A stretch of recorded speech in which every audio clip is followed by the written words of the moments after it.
This is the Lone Crater YouTube. We hope this video helps. In this video, I will show how to make cadmium yellow medium. Begin by laying out cadmium yellow, a suitable oil or acrylic medium, and a stiff palette knife. Measure small portions and mix with the medium incrementally until you reach a smooth, creamy consistency that holds brush marks. Stir thoroughly to remove lumps and test on scrap paper. Adjust with tiny amounts for tint or body and record your ratio for future mixes. Pick a medium that complements your paint type and working speed. For oil cadmium yellow, choose refined linseed oil or an alkyd for faster drying and more flexibility. For acrylics, use a gloss or matte medium and a flow improver to balance body and sheen.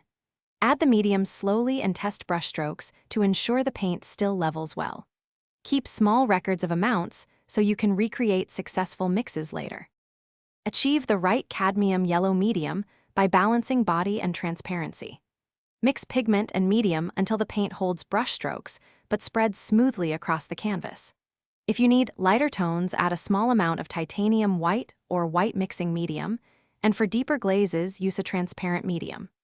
Always test dry appearance since gloss levels can change the perceived color, and note proportions so you can replicate the result consistently. Thanks for watching. Consider subscribing if we helped you.